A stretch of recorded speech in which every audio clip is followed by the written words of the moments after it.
US President Joe Biden said on Friday he told Saudi Arabia's Crown Prince Mohammed bin Salman he held him responsible for the murder of Washington Post journalist Jamal Khashoggi as they held talks meant to reset relations with the key Arab ally. Biden, speaking after meetings with Saudi Arabia's top leaders, said the Crown Prince, known as MBS, denied involvement and said he had held those responsible to account. Biden shared a fist bump with MBS and shook hands with the King Salman after arriving in Saudi Arabia. Finally, we discussed human rights and the need for political reform. As always, as I always do, I made clear that the topic was vitally important to me and to the United States. With respect to the murder of Khashoggi, I raised it at the top of the meeting, making it clear what I thought of it at the time and what I think of it now. And it was I was straightforward and direct in discussing it. I made my view crystal clear. I said very straightforwardly, for an American president to be silent on an issue of human rights, is this inconsistent with who we are and who I am? I'll always stand up for our values. US intelligence says the Crown Prince directly approved the murder of Khashoggi, a Saudi insider turned critic, by Saudi agents. Biden said what happened to Khashoggi was outrageous. What was the Crown Prince's response to your comments about Khashoggi? He basically said that he was not personally responsible for it. I indicated I thought he was.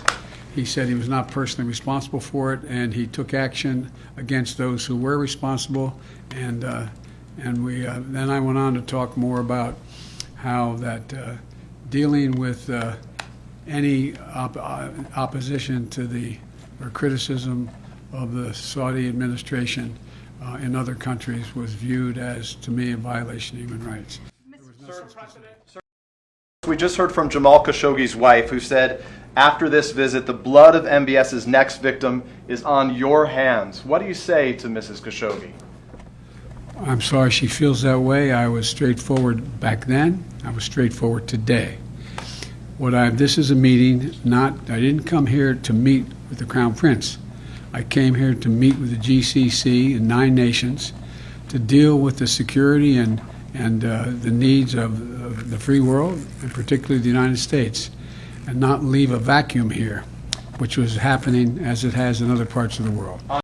As a presidential candidate, Biden had said the kingdom should be made a pariah on the world stage because of the murder. He said on Friday he did not regret that comment. Did you regret calling the Saudis a pariah? I don't regret anything I said. Do you still feel that way, though, Mr. President? I just answered your question. Do I regret it? I don't regret anything that I said. What happened to Khashoggi was outrageous. The president said they also discussed energy, that he expected to see further steps from Saudi Arabia, a major oil producer, on energy in the coming weeks. Thank you. Thank you, guys. And thanks to many months of quiet diplomacy by the staff, we've accomplished some significant business today. First, as you saw this morning, the Saudis will open their airspace to all civilian carriers. That is a big deal, Not only symbolically, but substantively, it's a big deal. It means Saudi airspace is now open to flights to and from Israel. This is the first tangible step on the path of what I hope will eventually be a broader normalization of relations. Third, we agreed to work together to deepen and extend the Yemen ceasefire. And you know there's carnage been in Yemen of late. And it's been in place more than 3 months, resulting in the most peaceful period in Yemen in 7 years. We further agreed to pursue a diplomatic process to achieve a wider settlement in Yemen. The Saudi leadership also committed to continue to facilitate the delivery of food and humanitarian goods to civilians. In this context, we discussed Saudi Arabia's security needs to defend the kingdom, given very real threats from Iran and Iran's proxies.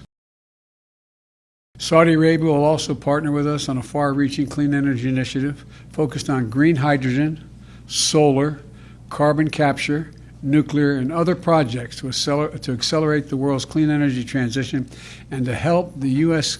clean energy industry set global standards. And fifth, we had a good discussion on ensuring global energy security and adequate oil supplies to support global economic growth, and that will begin shortly. I'm doing all I can to increase the supply for the United States of America, which I expect to happen.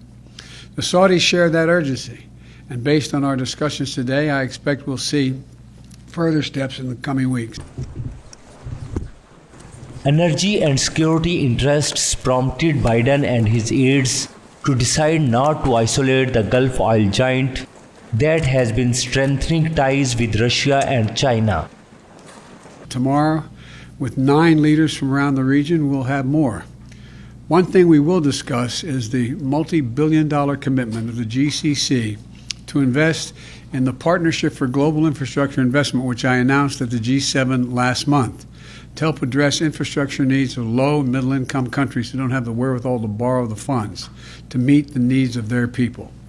And after years of failed efforts, we have now finalized an agreement to connect Iraq's electric grid to the GCC grids through Kuwait and Saudi Arabia, and deepening Iraq's integration into the region and reducing its dependence on Iran.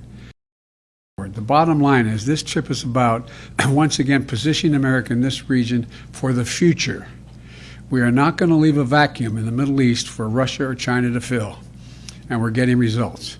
The president's interaction with the crown prince drew criticism at home, beginning with the fist bump. Mr. President? Yes. You're coming under a lot of fire for your fist bump with the Crown Prince. Why?